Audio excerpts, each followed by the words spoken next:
doutor Carlos lhe chamou? Foi. E como foi? Ele me deu a ferramenta que precisava e ele falou que se precisasse levar a mulher para o hospital, eu levasse. Se eu não conseguisse o parto, ele levava para lá. Mas nunca aconteceu. Tudo, graças a Deus, deu certo. Ele era só médico, mas não era parteiro, não. Às vezes elas tinham medo de morrer no parto, né? Aí, quando começava a dor, ela mandava me chamar para me examinar.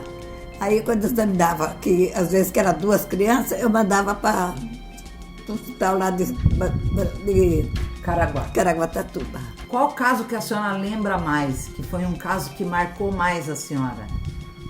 O que mais me marcou foi do seu tio na Barça, que nasceu na Barça e o outro veio para cá, acabou de nascer.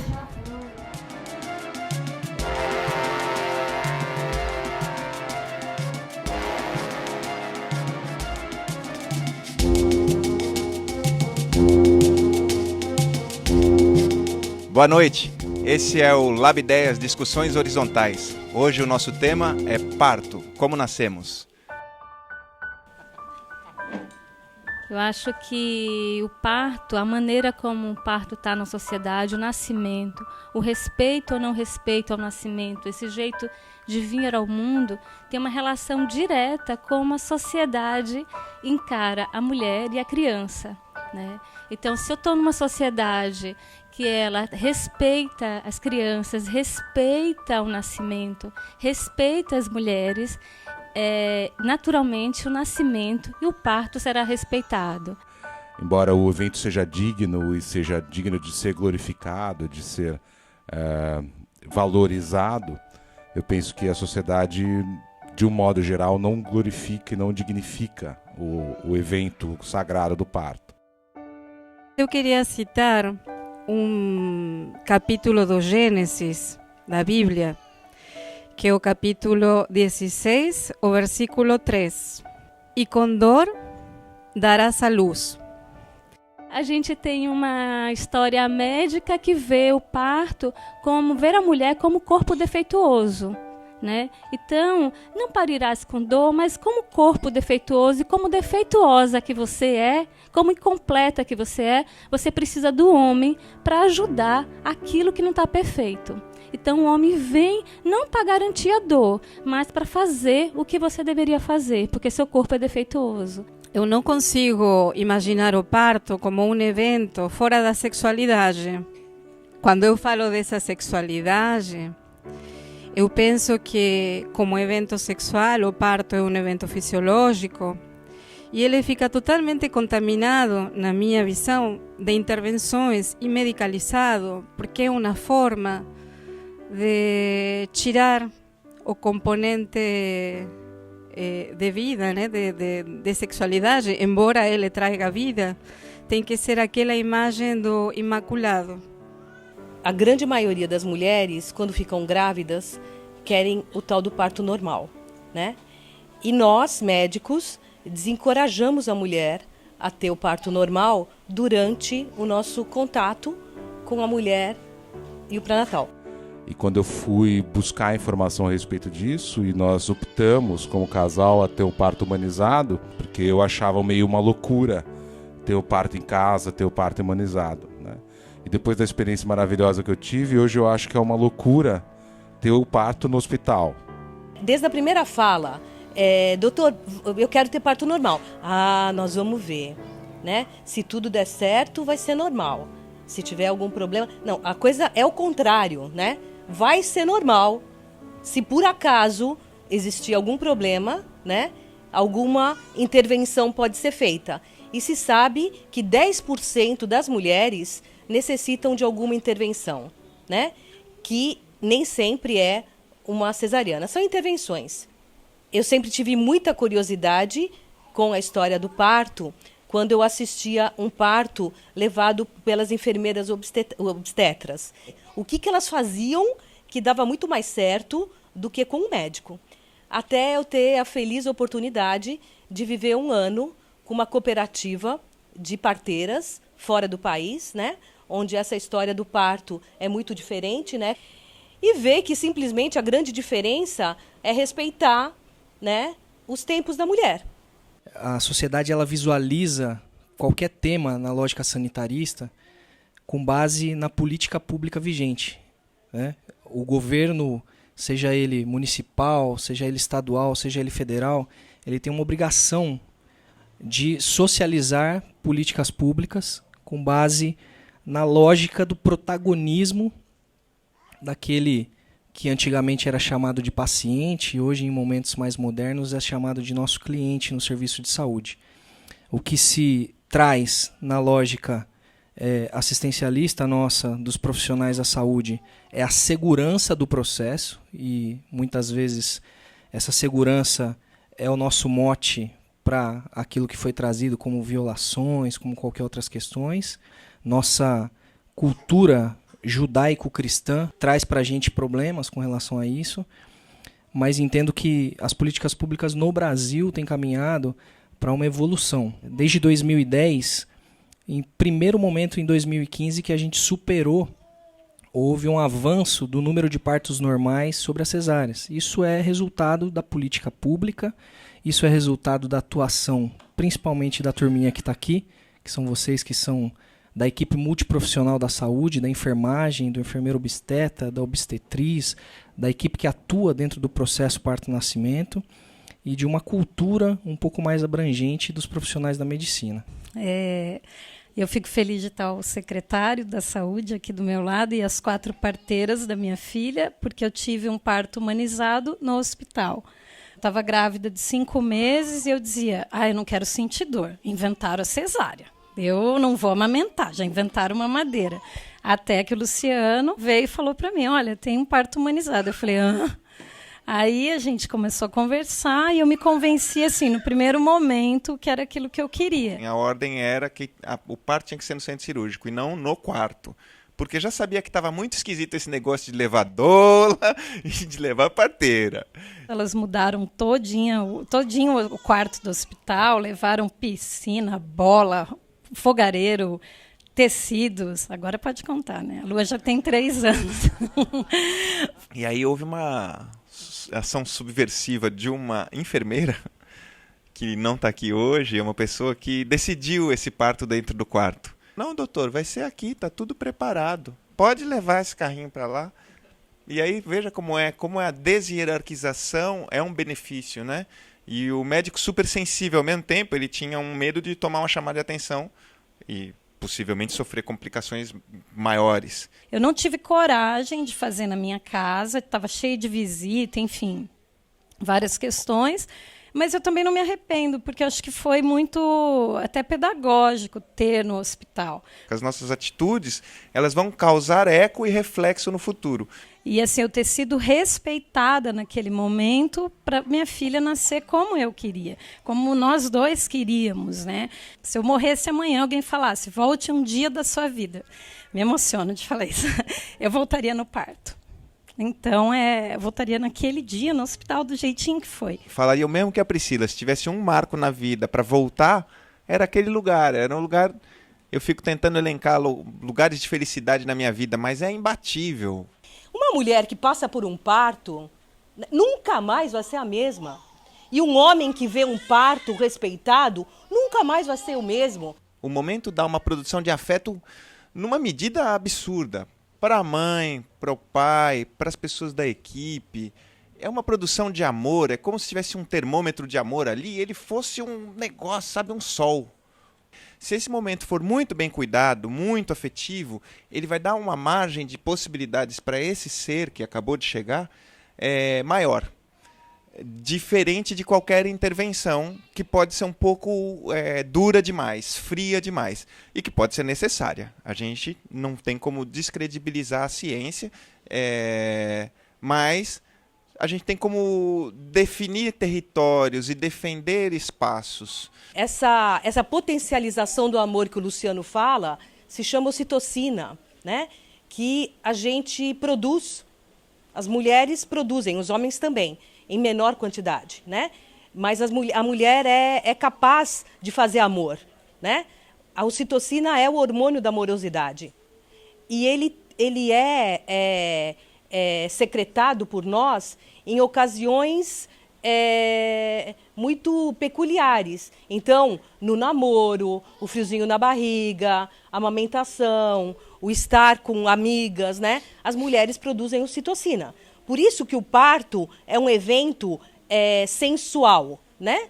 E sexual. E a gente tem que começar a parar de ter isso como tabu, né? A mulher consegue sentir prazer durante o trabalho de parto e também no parto, né? Isso não é pecado. A mulher pode ter um prazer diferente, né? De outra qualidade, diferente de uma relação sexual, mas se pode ter o prazer durante o parto, né? E é o que nós vivenciamos, tá? E quando uma criança nasce embebida dessa história, né? Todo mundo chora, menos a criança que nasce rindo. Então, alguém adrenalizado no ambiente do parto, alguém estressado, alguém com medo, alguém com pressa, obstaculiza o parto. A hora que eu cheguei, eu falei, eu não quero falar a minha parte, porque eu falei, tem todo mundo cara de quem teve parto natural aqui, e eu vou apanhar feio. E quando o Luciano fez a questão do amor, na hora do parto, eu falei, não, agora eu vou. Porque, então, eu me peguei mãe, grávida, há 11 anos atrás, no inesperado, como eu sei que muita gente acontece. Foi tudo muito precoce para mim, eu fui mãe aos 14 anos. E aí começa aquele monte de questionamento e qual vai ser meu parto? Optei por o parto natural. Quando eu fiquei grávida, eu fiquei com muito medo de ter parto normal, né? Porque eu falava, nossa, dói, que não sei o quê. E aí eu coloquei na cabeça que eu queria normal, porque eu queria saber se doía mesmo. Mas, infelizmente, não pôde ser normal, porque eu não tinha passagem, porque minha filha estava sentada. E eu passei a gravidez inteira, eu quero parto normal, e o médico a todo tempo falando que você não é melhor cesárea. A imagem que tinha era assim, o parto normal, você é mais mãe. Aí cheguei no hospital, passei a noite inteira, não saía sangue, não saía água, não saía nada. E a todo momento ele falava, e aí, vamos cortar? Conforme foi passando minha gestação, eu fui sentindo aquilo me sufocar. Porque, poxa, não era minha. Fazia tanto tempo que não tinha parto normal lá naquela cidade, que toda hora uma enfermeira ia lá, é essa a corajosa? E eu fui ficando apavorada, né? Eu me senti muito frustrada por meu marido não acompanhar o meu primeiro nascimento da minha filha. Nunca senti vontade de fazer xixi durante a noite. Às 4 horas da manhã eu senti, fui ao banheiro e aquela água escorrendo. Eu falei, meu Deus, né? Fiz xixi assim? Na hora, eu fiquei pensando, se eu for ter esse parto normal, e eu senti todos os medos e travar, e aquela coisa que, será que ia ser, minha filha ia nascer, e eu ia estar pronta para amá-la a partir do momento que eu a visse? Fui andando até a sala de parto, e chegou lá, eu senti uma dor forte, ela falou para mim assim, olha, sobe aqui na maca, primeira, segunda, força, você faz bastante força. E fiz e minha filha nasceu. E na minha segunda gestação, eu fui grávida de gêmeos e tive que tomar medicação a gestação inteira, né? E meu filho tinha uma irmãzinha e a irmãzinha faleceu com 16 semanas na barriga. E os médicos falavam para mim que eu tinha que fazer uma cesárea, porque a nenê estava morta. E o meu bebê estava com batimento fraco. Eu falei que eu ia aguentar até o final da gestação. Assim que eu ganhei a minha filha, eles levaram ela para o berçário. Não tive contato, eles traziam de 3 em 3 horas para eu amamentar. Não dei o primeiro banho, não troquei. Então, assim, eu sinto muita falta disso. Quando foi no outro dia, 10 horas da manhã, meu filho nasceu. A bolsa não estourou. Foi o parto chamado parto seco. Eu sofri muito, muito, muito. No dia que estourou minha bolsa, eu estava de 35 semanas. O médico chegou para mim e falou assim, olha, a gente precisa de uma UTI neonatal. Eu olhei para a cara dele e falei assim, não vai precisar de UTI neonatal. Eu tenho Deus. Eu não senti nada. Eu fui muito paparicada. E, tipo assim, deu tudo certo. E hoje eu tenho uma marquinha que eu tenho muito orgulho, que a minha filha veio dali, entendeu? Então, tipo assim, foi bem cuidada. Eu falo, eu fui Foi no hospital, Marcova, na ilha. Hoje ela tem 21 anos, eu já sou avó. Quando ela engravidou, e conversamos muito e ela falava pra mim o tempo todo: mãe, eu vou ter parto normal. Vai ser normal. E eu falava pra ela assim: ai meu Deus, 18 anos, tô morrendo de medo, vai ser cesárea. E ela falava: não, vai ser normal. E eu: vai ser cesárea, ela vai ser normal. E ela me acalmou. E aí fizemos tudo para que fosse normal. E os batimentos do bebê, eles estavam diminuídos e teve que ir pra mesa de cesárea. E ele, em vez de fazer o pique assim, ele fez o pique assim. E isso, depois de 10 dias de parto, eu tive que ir para o hospital. Sentia muitas dores, porque não colava a carne. Sentia muitas dores, parecia que meu útero ia sair. O neném ficou sem mamar, porque daí eu fui para o hospital, fiquei internada. E eu acabei tomando a terrível injeção que eu não queria tomar, que era anestesia da cintura para baixo. Eu não queria tomar aquela anestesia. E aí, eles dois ali discutindo, os dois médicos, e eles falam, e eu lá com as pernas para cima, imagina a situação, né? Você lá assim, sentindo dores, a anestesia não queria pegar, porque estava muito infeccionado. E eles olharam e falaram assim: que cagada que tu fez aí? Aí ele falava assim: véi, não sei. E fui para a sala de parto. Em apenas 2 horas eu ganhei o meu filho, não precisou de UTI neonatal. Eu não tive nenhum tipo de corte nos meus 2 partos, nenhum tipo de corte. E, assim, sou muito feliz por ser mãe dessas 2 crianças abençoadas. E eu acho que ele poderia ter feito alguma coisa por mim. Eu acho que não fez, porque não sei se é normal, não sei, mas eu ouvi falar que se for parto normal, não paga, se for parto cesáreo, paga. Diante dessa discussão, eu tenho que citar a dona Olga, né? Que foi a provocação maior, na verdade, para mim até agora, né? Ah, mas ele não sabe, né? Ele é médico, ele não é parteiro. E aí ele olhou para mim e falou assim: a gente vai deixar você bonitinha, novinha de novo. E eles fizeram uma perina em mim, de tanto que o estrago tinha sido grande. E aí eu fiquei meio assim, apavorada, né? Mas aí foi tudo bem, meu filho, graças a Deus, não teve nenhum problema. Mas é complicado você ficar na mão de um profissional que você passou o pré-natal inteiro ouvindo que você tinha que fazer uma cesárea, que você não queria tomar uma anestesia, e ele te induzir você ter que depois tomar anestesia por causa de um erro dele. E é um pouco traumático. Muitas vezes, dependendo de qual situação a mulher vai estar, em qual hospital ela estará no trabalho de parto, talvez seja melhor, sim, ela ir para uma cesariana. Porque, assim, se ela vai para um hospital onde as pessoas desacreditam dela, colocam ela como se ela fosse um bicho, porque vai ter um parto normal, porque ela não quer intervenção, porque ela não quer cesariana, o que acontece com ela pode ser muito pior do que se ela tivesse ido para uma cesariana. Se eu pudesse voltar ao tempo, eu gostaria de ter um parto normal num hospital. Não é porque é a minha cidade, mas num hospital igual de Ilhabela, onde assim você tem um amparo incrível. E outra coisa que eu queria falar era sobre o assédio também. Quando eu engravidei, a primeira coisa que eu fui no posto, fulano, olha, não vai no fulano. Eu falava, mas por quê? Olha, ele vai passar a gravidez inteira querendo fazer toque em você, porque, olha, ele quer fazer toque, ele quer te tocar, ele quer fazer... Eu falei, gente, como assim? Que médico que eu vou, né? Se o médico que tinha lá no sistema de saúde, que eu não podia pagar na época, era estudante, como assim? O cara quer te tocar, ele quer... E aí? A mulher... E eu não fui nesse médico porque eu fiquei com medo mesmo. Dele querer toda ir lá e ele querer me tocar, entendeu? E as pessoas que não têm essa informação e vai nesse médico e são violadas e são tocadas da forma como elas não querem. E por que vocês não denunciam? As pessoas não denunciam, os próprios profissionais de saúde também não denunciam, porque, Henrique, o SUS ele é incrível, ele é maravilhoso. Eu acho, inclusive, que se você tivesse dinheiro para pagar um médico particular, podia ser tudo pior ainda. Não significa que seria melhor. Eu assim, tenho muita descrença nos médicos particulares, inclusive, em alguns, lógico. Mas, assim, não é que é porque é SUS que é pior ou melhor, não é nada disso. Eu gosto de pensar em por que as pessoas pensam em sair do hospital.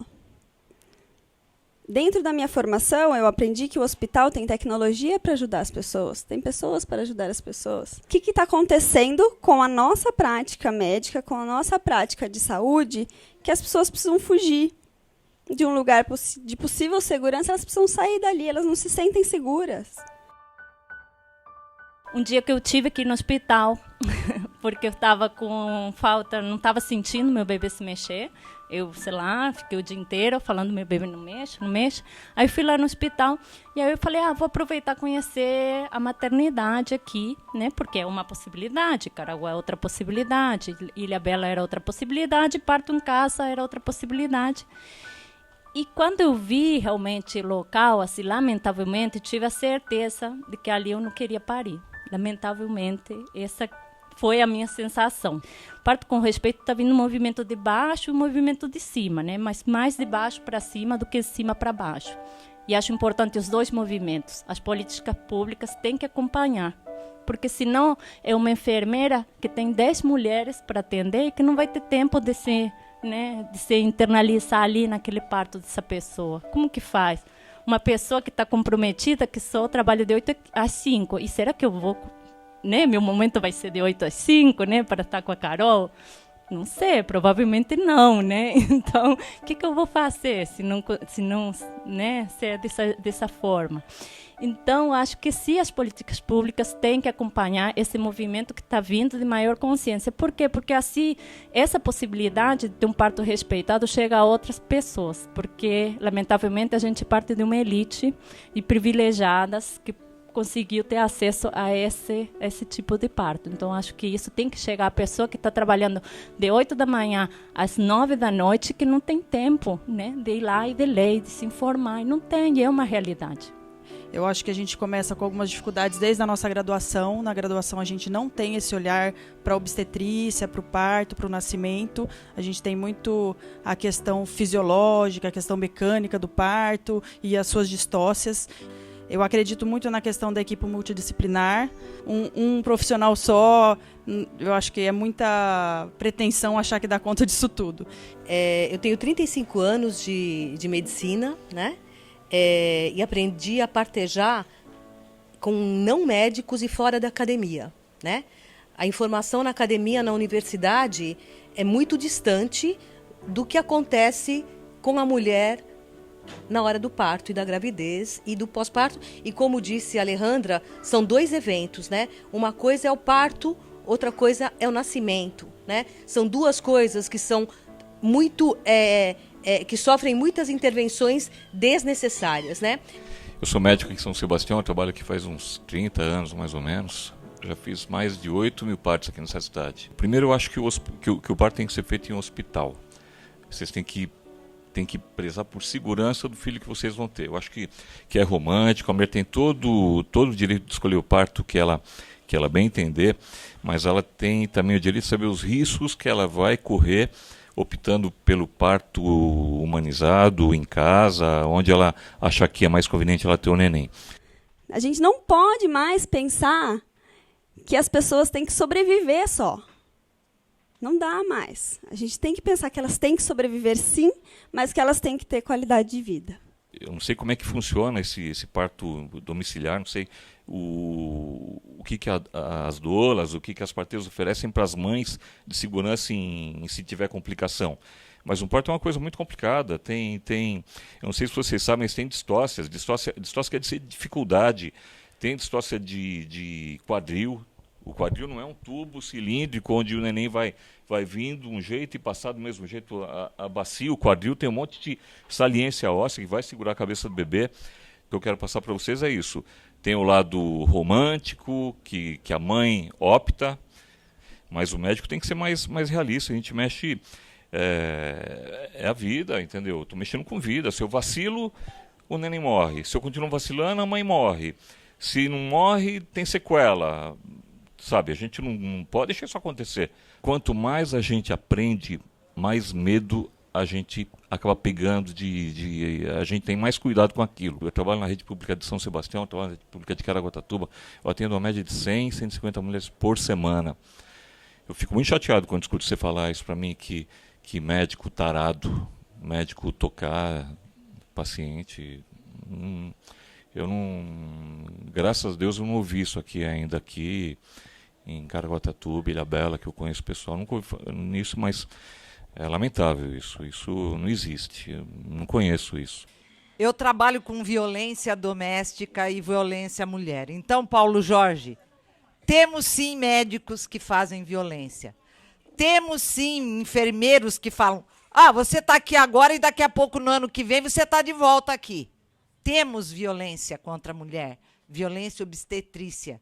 Eu, a princípio, achei que eu não ia falar, porque como eu não sou mãe, eu não tenho essa experiência, eu falei, hoje eu não vou falar, não vou sentar na roda, mas a partir do momento que foi tocado no assunto assédio, eu me senti na obrigação de, como mulher feminista, sentar aqui e falar. Porque até surgir, até já comentei isso aqui uma vez, mas até surgir a hashtag meu primeiro assédio na internet, eu achei que o assédio que eu sofri era um caso isolado, ou algumas outras pessoas conheciam, eram fatos isolados. E não é. Todas as mulheres sofrem assédio desde a infância. Pode não ser um assédio tão grave, mas é assédio. Eu acho que é muito grave vir aqui um homem branco, hétero, classe média, com vários níveis de privilégio da nossa sociedade, e desmentir uma mulher que veio aqui com toda força e garra para falar sobre o assunto. Isso é grave. Existe assédio? Nesse caso, existe e existe. Não é uma regra, obviamente. Não é uma regra, mas isso existe. E nós, mulheres, não podemos nos calar quanto a isso. Eu não sei se a moça que veio aqui falou sobre isso, mas eu gostaria... Que bom que você está aqui. Eu acho que esse é o tipo de assunto que é para a gente levar para frente, empoderar as outras mulheres, que nós, mulheres, não podemos nos calar sobre isso. Sobre o assunto, e assim, ficou sabendo desse caso, é importante. Você teve coragem de vir aqui falar, é importante você ir também buscar as outras mulheres para se empoderar, porque a gente não pode mais passar por isso. Muito menos num momento tão especial e divino que é esse de dar à luz essa riqueza que está aqui contra a gente. Então, a gente não pode deixar homens nos calarem, porque homem não é nossa voz. Entre homens e mulheres, as mulheres têm que estar do lado das mulheres e primeiro dar ouvido às mulheres e quem passou por isso. Bom, é isso. A questão dos medos, quanto mais a prática médica, mais medos. Ter medo na hora de parir é a única coisa que a mulher não pode ter. Daí, se você vai para um ambiente onde tem muitos medos, você já dificulta muito o processo. O útero, ele é o local da criação na humanidade, né?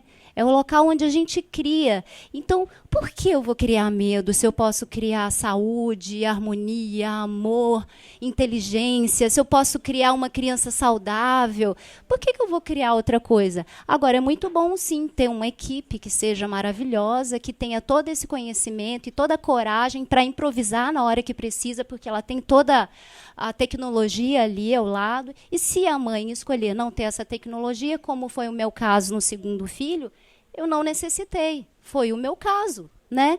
Mas outra mãe talvez vá se sentir mais segura ao lado da tecnologia, né? Então, esse estado de percepção da realidade que na hora de parir a mulher tem, é o empoderamento que a mulher tem que resgatar. Que a educação, a cultura de olhar para a mulher menos o lugar do bibelô e mais o lugar de criação, de respeito, vai fazer diferença.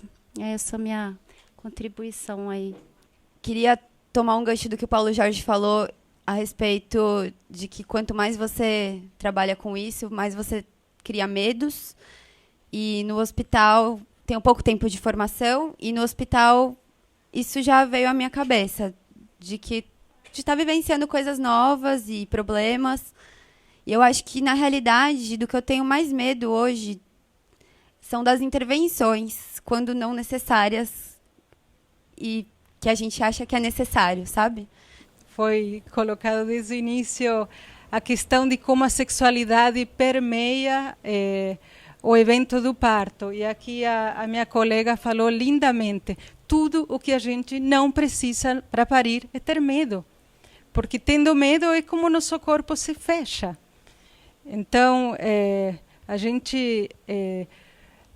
teve outra colega que falou de que o emocional tem tanto peso quanto o biológico. Gente, o emocional determina o que o nosso corpo faz, o que a nossa fisiologia faz. Então, eu acho que a gente precisa rever, sensibilizar e como política pública, assim, colocar algumas questões, alguns limites que sejam progressivos, que cada cesárea tenha uma indicação documentada, porque não é apenas romantismo, a gente está falando de evidências científicas. E essa assistência que ficou extremamente medicalizada e num modelo tecnocrático, é um efeito dominó, onde uma intervenção vai levando a outra, a outra, a outra. Então, por que as mulheres fogem do hospital? São mulheres que têm informação. E num parto domiciliar se associa a assistência com a tecnologia com essa questão do humano, num evento que não é um evento patológico. É um evento familiar, é um evento social, espiritual. Eu vou me juntar aí a quem falou, se eu pudesse voltar num momento da minha vida, eu voltava para os nascimentos dos meus filhos, com certeza. A gente, nesse processo de acompanhar, cria um vínculo. Então, a gente não tem uma relação médico-paciente, porque a gente não está trabalhando com uma pessoa que está doente. A relação médico-paciente, ela extrapola a ciência. Ela não pode estar limitada na ciência, porque a ciência oferece uma visão muito parcial da realidade. Né? E a realidade subjetiva, a gente já sabe hoje, cientificamente, que ela interfere nos padrões de realidade. Quando a gente fala em saúde pública, a gente fala num estágio avançado desse processo, que é um estágio de se pensar em promoção de saúde. Né? A ciência na medicina hoje está tão adiante daquilo que é esse medo que a gente tem ou da defesa que a gente pode criar nesses processos terapêuticos por conta dos protocolos que são hoje super... Né, tudo hoje em dia na medicina são protocolos, mas o protocolo nada mais é do que um grande escudo de defesa, que nunca vai contemplar aquilo que é a real relação médico-paciente, né, que é uma relação íntima mesmo. Num congresso tive a chance de ouvir uma mulher, que agora não lembro o nome, mas era a diretora, coordenadora regional das parteiras da Holanda, que é um país com uma forte tradição de parteria. Holanda, entre outros tantos países, o sistema público de saúde oferece de maneira gratuita o parto domiciliar. Bom, esta parteira chegou aqui no Brasil e contou para a audiência aí, que ela pediu qual é a Bíblia da obstetrícia aqui no Brasil. Aí ela se espantou de ver que num livro desse tamanho tinha apenas 5 páginas dedicadas ao parto normal, fisiológico. Vamos falar de parto fisiológico, porque hoje parto normal virou essa coisa cheia de intervenções que eu até entendo. As mulheres querem, às vezes, escolher uma cesárea. Já que o secretário da Saúde está aqui, eu quero lembrar o seguinte. A primeira maternidade de São Sebastião é de 1951. Então, primeiro nós tivemos uma maternidade, depois um hospital. Nós precisamos caminhar para tirar a maternidade do hospital. Tem que ter uma maternidade com UTI, neonatal, separado do hospital. Nós não podemos levar essa mãe para fazer uma cesariana onde o cara fez uma operação de risco, uma contaminação. Temos, já que o município tem tanto dinheiro, temos que caminhar para tirar a mãe do hospital e levar para uma maternidade. Ah, não, olha, o parto em casa é coisa do passado. Vamos ter uma maternidade, nem que seja regional, que atenda a Ilhabela, Caraguá e Ubatuba. Vamos sair na frente, secretário. Vamos montar uma coisa em São Sebastião que seja exemplo, que as pessoas venham de Ubatuba para ter a criança aqui com doulas, com panos, com velas, com tudo que tem direito. Tá bom? Vamos partir para isso. Realmente é possível isso, né? Acontecer a maternidade com todo esse acolhimento. Eu vim de Minas Gerais no ano passado E lá no Sofia Feldman, é um hospital em Belo Horizonte, onde a maternidade é incrível. Você entra, a mulher tem, durante os dias anteriores a parir, ela recebe escaldapé, ela recebe massagem, iridologia, arteterapia, tudo, fitoterapia, tudo que você possa imaginar que tem aí hoje como as terapias complementares, elas recebem. E então isso faz um diferencial, sim, isso de ter a maternidade separado do hospital. Se há uma medida pública que pode acelerar o processo de acolhimento, eu acho que esse aceleraria. E no meio dessas pontas e de caminho de transformação que vai precisar de tempo e tal, tem uma tecnologia que é muito barata e que traz, não tem contraindicação, não tem e é a tal da figura da doula. E assim, o meu sonho é que todas as mulheres pudessem ter esse acompanhamento, esse suporte, que até o sistema não mudar, às vezes pode ser um pequeno investimento que evita uma porção de maus desfechos. A doula é uma profissional que oferece uma assistência em basicamente aplicar recursos não farmacológicos para lidar com a dor. Apesar de que o parto domiciliar começou no nascimento da minha filha há 20 anos, que foi em casa, eu me rendi completamente a atender partos domiciliares com base na ciência e com base nos números, né?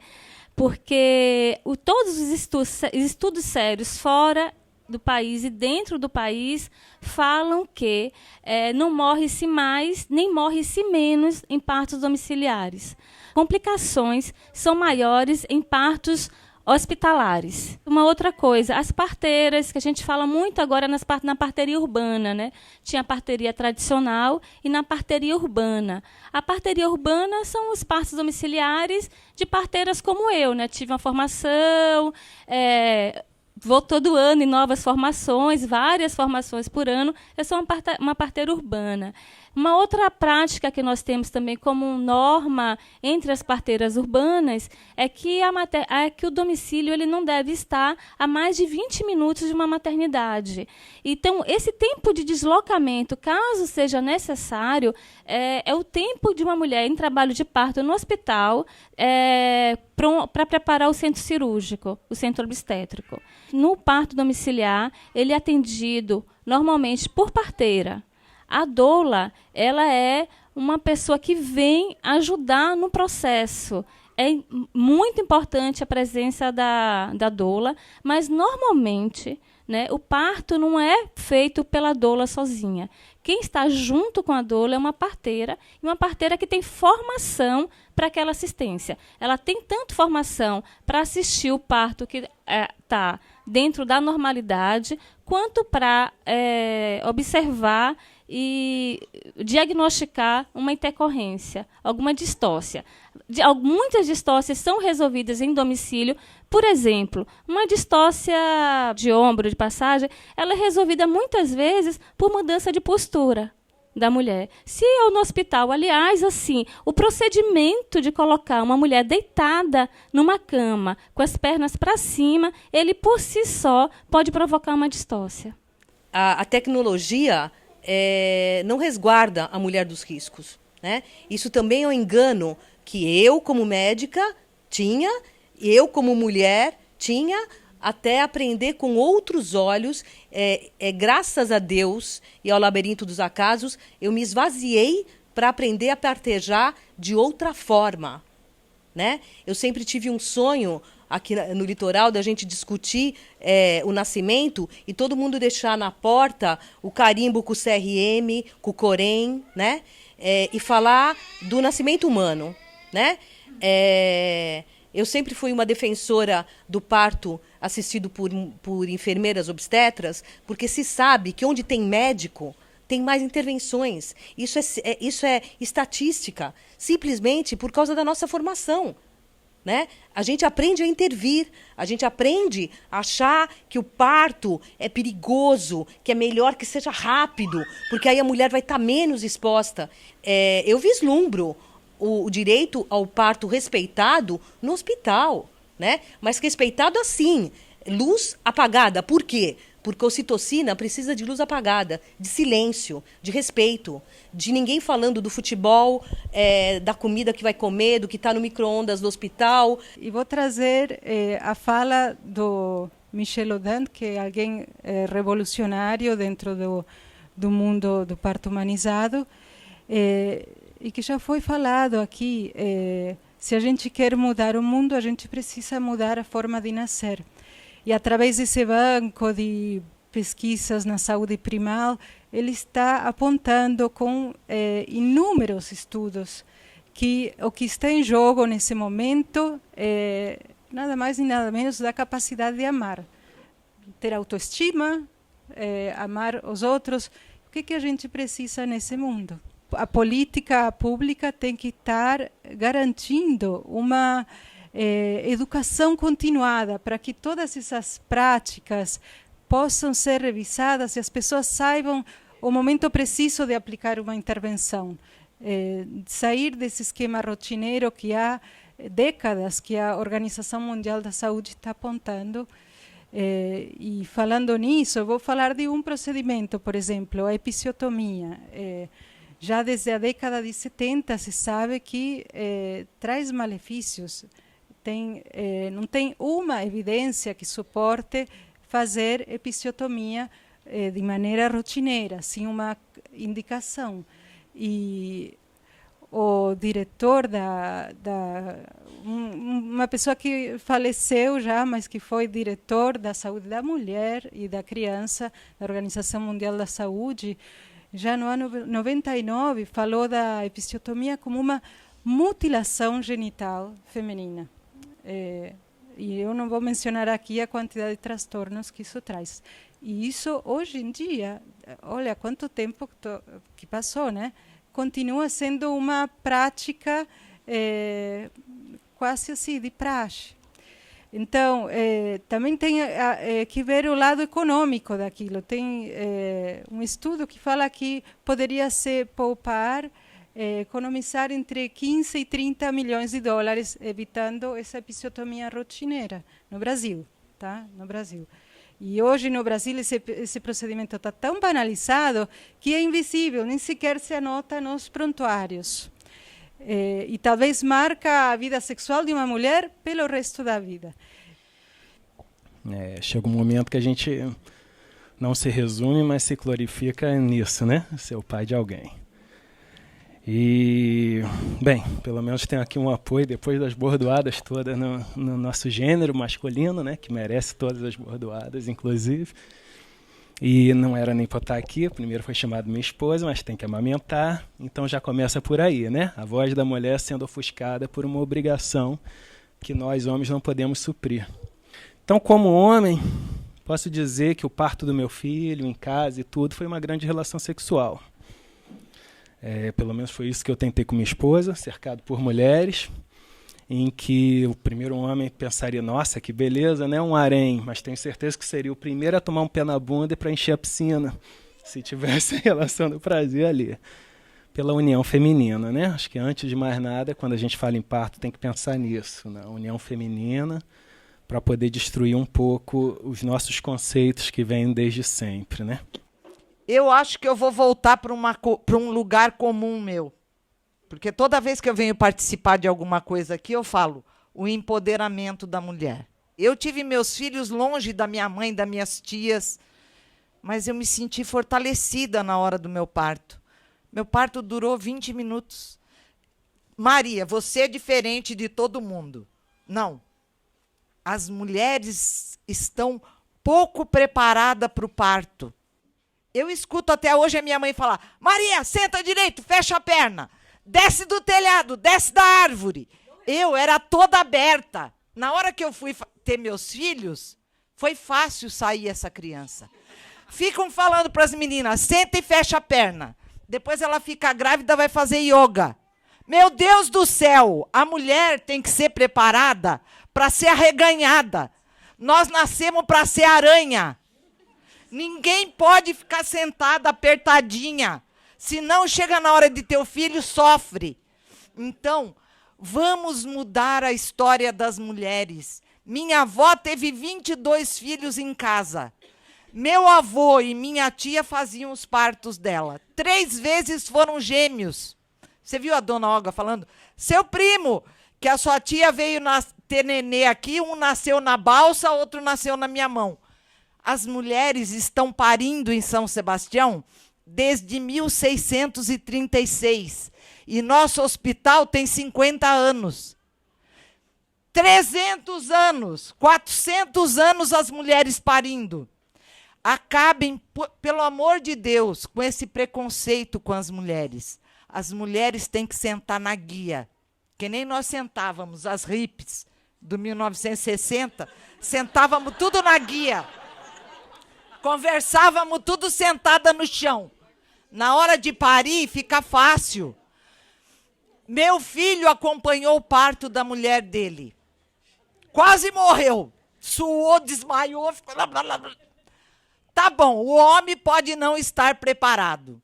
Mas mulheres, meninas, por favor, sentem de perna aberta. Durmam peladas, sem calcinha. Aprenda a empoderar essas pernas. Empoderem as pernas, menina. Muitíssimo obrigado pela presença de todos. Esse foi o Labideias Discussões Horizontais, com o episódio Parto, Como Nascemos.